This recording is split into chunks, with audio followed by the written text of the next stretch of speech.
Good morning, dear students. So, our chapter, that is chapter number 7, have been completed. So, इस महीने का जो next chapter होगा वो होगा यूनिटरी मेथड। यूनिटरी मेथड में आपको दो चीज़ों का ध्यान देना है। यूनिटरी मेथड के जब भी क्वेश्चन सॉल्व करने बैठेंगे तो जो प्रॉब्लम होंगी वो दो टाइप की होती हैं। एक होती है डायरेक्ट वेरिएशन से रिलेटेड, दूसरी होती है इन्वर्स वेरिएशन से रिलेटेड। अब ये वेरिएशंस क्या होते हैं, डायरेक्ट वेरिएशन क्या है, इन्वर्स वेरिएशन क्या है। डायरेक्ट वेरिएशन समझिए, पहले सबसे पहले समझेंगे आप चैप्टर 9 में direct variation.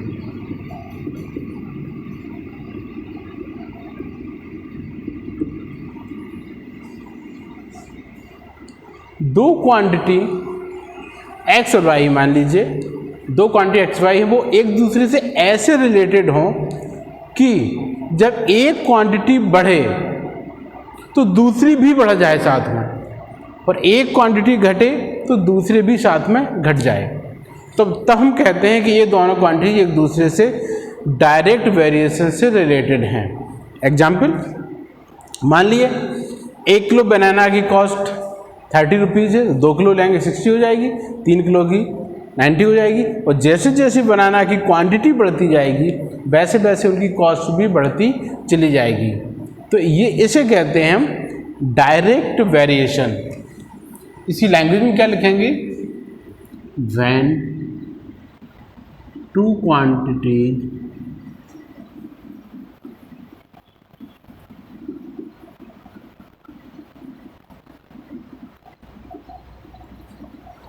x and y are related to each other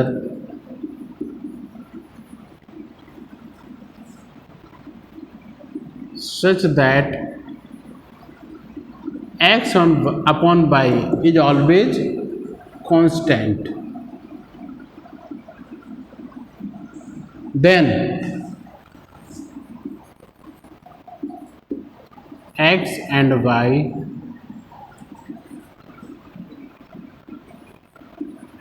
are said to be in direct variation.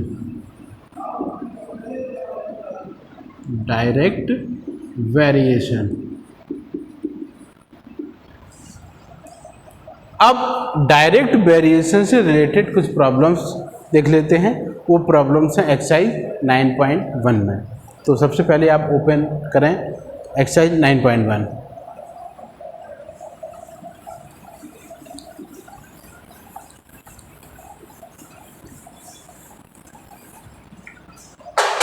इसके एग्जाम्पल भी समझ सकते हैं एक्स वाई का।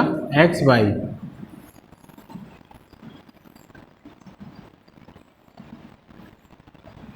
कैसे, जैसे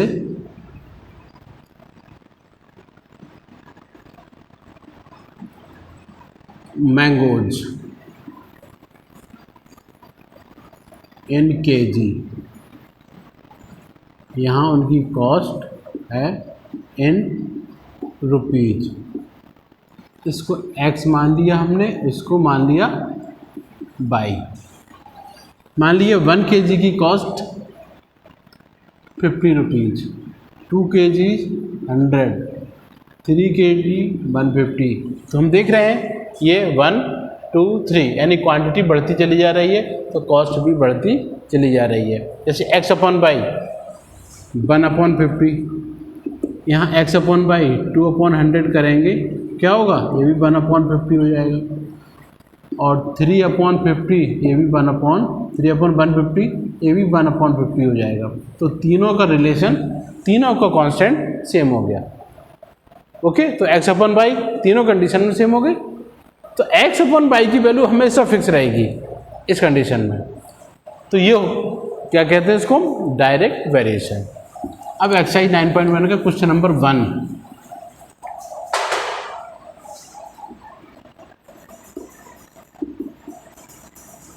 क्वेश्चन क्या है? First of all read the question carefully. If the cost of 10 litre petrol is ₹770, then find the cost of 7 litre of petrol. तो यूनिटरी मेथड का नाम है चैप्टर का. यूनिटरी में क्या करते हैं? पहले 1 की वैल्यू फाइंड करते हैं.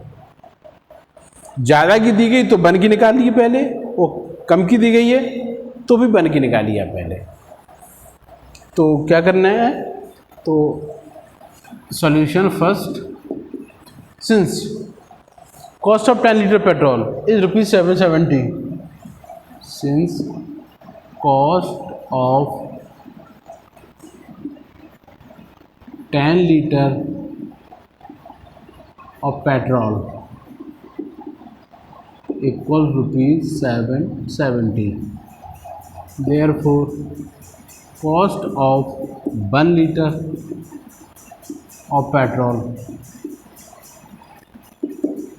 अगर पेट्रोल की मात्रा क्वांटिटी कम हो गई है तो कॉस्ट भी कम हो जाएगी श्योरली, क्योंकि ये डायरेक्ट वेरिएशन होगा. क्योंकि जैसे जैसे पेट्रोल की क्वांटिटी बढ़ेगी वैसे वैसे उसकी कॉस्ट भी बढ़ेगी, और जैसे पेट्रोल की क्वांटिटी कम होती जाएगी उनकी कॉस्ट भी कम होती चली जाएगी. तो डायरेक्ट वेरिएशन होता है. ठीक है, तो अब यहाँ कॉस्ट कम हो रही, यहाँ क्वांटिटी कम हो रही है तो कॉस्ट भी कम हो जाएगी. वो कम के लिए क्या करेंगे? डिवाइड. तो बन जाएगा 770/10. ऐसे छोड़ दीजिए. आप सॉल्व भी कर सकते हो और ऐसे छोड़ भी सकते हैं. अब निकालना क्या है हमें? Cost of 7 litre petrol. Therefore, cost of 7 liter of petrol equal to 770/10 into 7. इसको सॉल्व कर लीजिए. 10 से 7 कैंसिल हो जाएगा. तो 770 77 into 70 कितना हो जाएगा?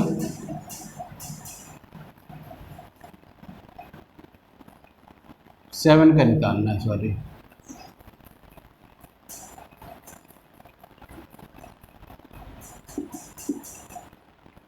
₹539. Therefore, cost of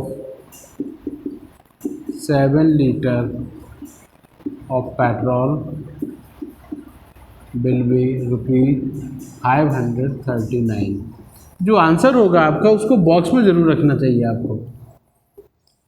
ओके, तो आंसर क्लियरली दिखता है तो चेक करने में टीचर को प्रॉब्लम्स नहीं आती हैं. Okay, now see it's question number 3.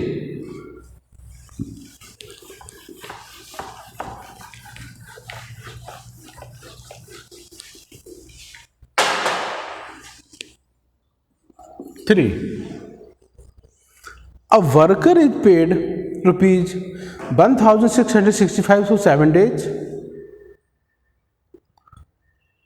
If his total wages during a month is this, for how many days did he work?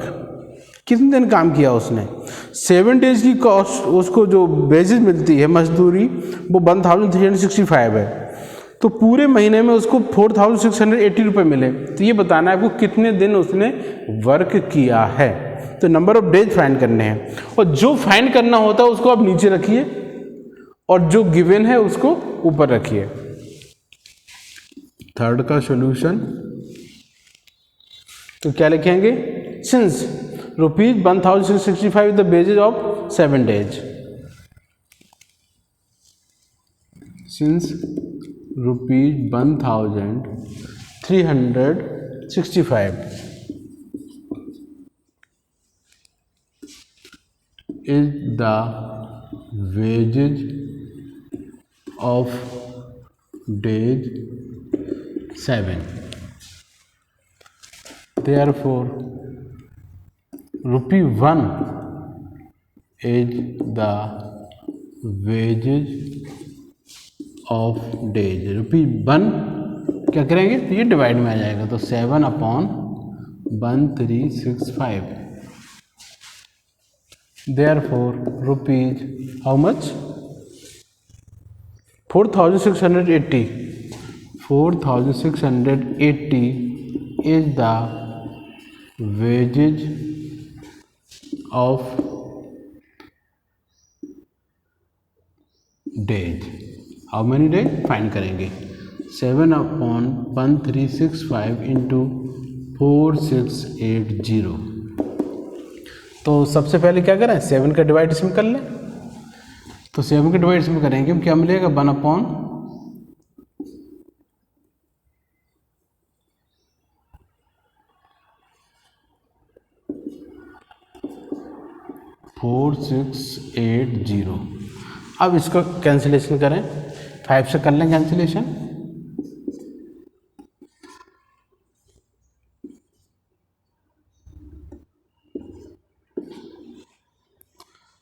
अब इसका डिवाइड करें 7 से कर लें।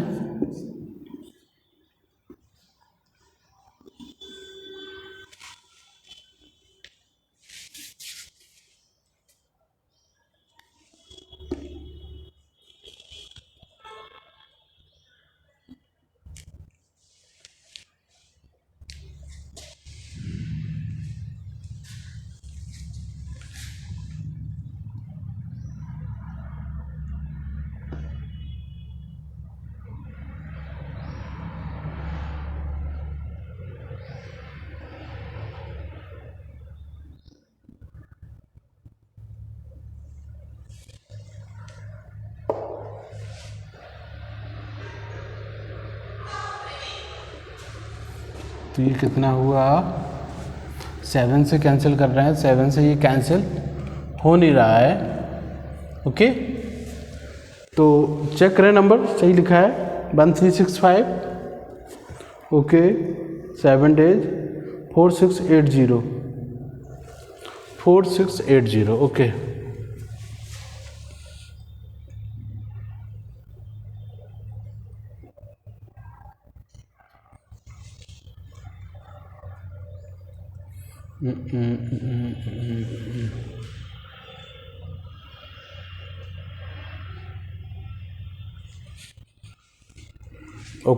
ओके हियर इज मिस्टेक 3 9 ये हो गया। अब 3 से कैंसिल कर लें इसको 1 3 3 3 जो 3 बन जा 3 2 जार। तो ये बन गया 312/13 24 days.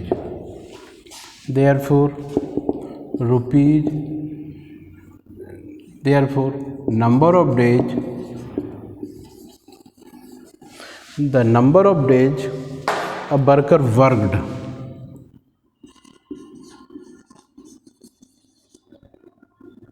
worker worked in the month equal 24। तो 24 डेज वर्क किया उसने। Okay that's the solution. Now the next question, now we will see question number 4।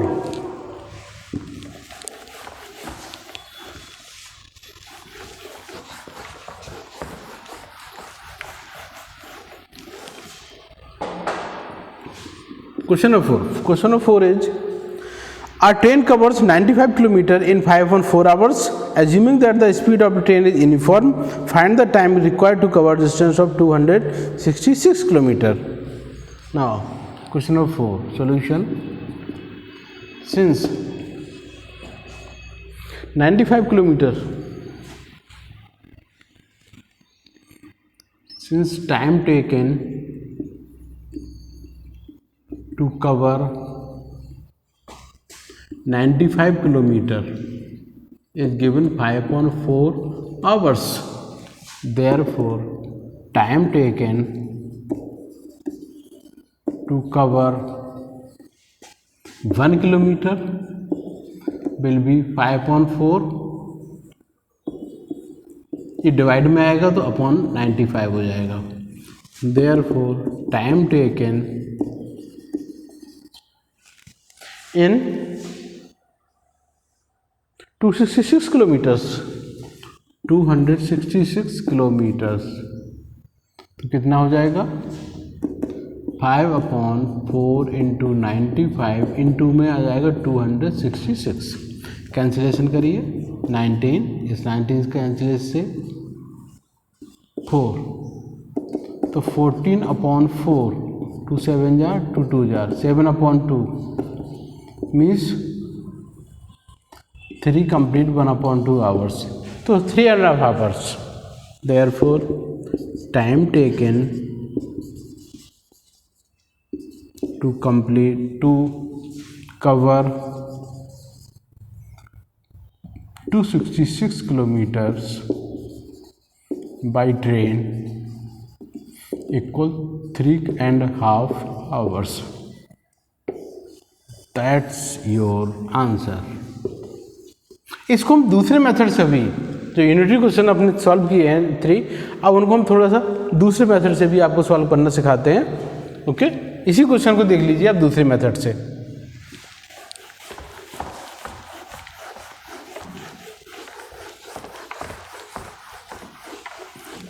I think you will like this method.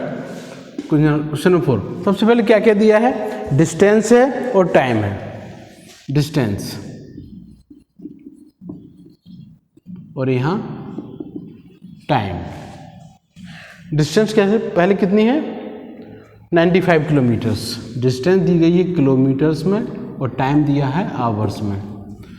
95 kilometre 5.4 hours.